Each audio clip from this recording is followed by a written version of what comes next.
PM Shri শেখরকোট উচ্চতর মাধ্যমিক বিদ্যালয়ের ৭৫ বছর পূর্তি উপলক্ষে ৩ দিনব্যাপী উৎসব এবং প্রাক্তনীদের মহামিলন মেলার আয়োজন করা হয়। মঙ্গলবার এই মেলার শুভ উদ্বোধন করেন রাজ্যের মুখ্যমন্ত্রী প্রফেসর ডক্টর মানিক সাহা। এছাড়াও উপস্থিত ছিলেন বিদ্যালয়ের প্রধান শিক্ষক সহ অন্যান্য শিক্ষক শিক্ষিকা এবং বিশিষ্ট ব্যক্তিবর্গরা।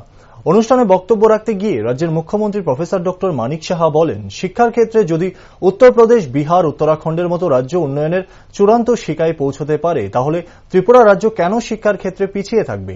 ত্রিপুরার ছাত্রছাত্রীদের মধ্যেও দক্ষতার কোনো অভাব নেই। ফলে ত্রিপুরা রাজ্যের ছেলেমেয়েরা শিক্ষার ক্ষেত্রে অন্যান্য রাজ্যের সঙ্গে পাল্লা দিয়ে নিজেদের দক্ষতার পরিচয় দিতে পারে। পাশাপাশি মুখ্যমন্ত্রী ওইদিন নিজের স্কুল জীবনের একটি কাহিনীও তুলে ধরেন, যেখানে তিনি বলেন, উনি যখন বিদ্যালয়ে পড়তেন ঠিক তখন একজন বায়োলজির শিক্ষক ছিলেন, যিনি সর্বদা ক্লাসের ছাত্রছাত্রীদের মনোযোগ সহকারে পড়াতেন। ঠিক তখনই মুখ্যমন্ত্রী তখন একজন সহকারী একজন বন্ধু যখন বই খুলে বায়োলজি বিষয়ে পড়াতে গেলেন, তখনই উক্ত বায়োলজি শিক্ষক সেই বন্ধুকে মারলেন এবং বললেন, যখন তিনি পড়াবেন তখন বইয়ের কোনো প্রয়োজন নেই, কেননা তিনি নিজেই একজন বায়োলজির বই। উত্তরপ্রদেশ, বিহার এবং অন্যান্য উত্তরাখণ্ড বা যেগুলো জায়গায় সাউথে তারা যদি 99% রেজাল্ট ভালো করতে পারে, তা আমাদের এখানে কেন হয় না? ত্রিপুরা, ওয়েস্ট বেঙ্গল ছাড়া আর কোথাও নেই। এগুলো কিন্তু আস্তে আস্তে করে আমাদের ওই দিকে যেতে হবে। তো আমরা চাই যে এই জিনিসটা যেন আস্তে আস্তে করে আমাদের হয়, ক্লাসের মধ্যেই যত পড়াটা এমন ভাবে আমরা করাই। আমাদের এখনো একটা ঘটনা আমার মনে আছে, আমাদের এক বায়োলজি টিচার ছিল উমাকান্ত স্কুল।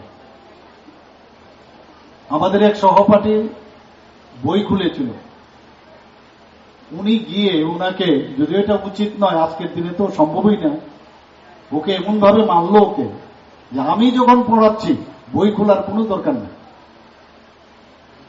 কারণ আমি সারা দিন পরিশ্রম করে, সারা রাত্র পরিশ্রম করে এত সুন্দরভাবে আমি ওই সাবজেক্টটা তৈরি করেছি। আমার উপরে একটা বই পার্টিকুলারলি, ওই বই ইজ নট এনাফ, তো why don't you listen to me?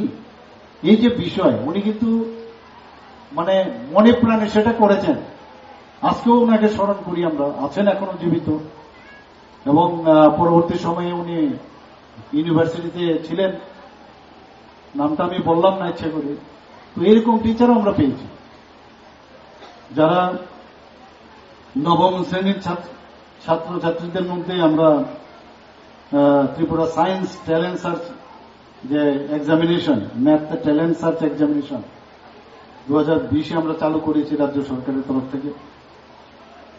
30 জন মেধাবী ছাত্রছাত্রীকে একটু আগে যেটা বললাম, তাদের যে বিভিন্ন পরীক্ষার জন্য, জাতীয় পরীক্ষা, তাদের কোচিং আমরা দেওয়ার ব্যবস্থা করেছি, এবং কোচিংগুলো একদম আপ টু দ্য মার্ক, বাইরের যে কেন্দ্রগুলো আছে সেখানে আমাদের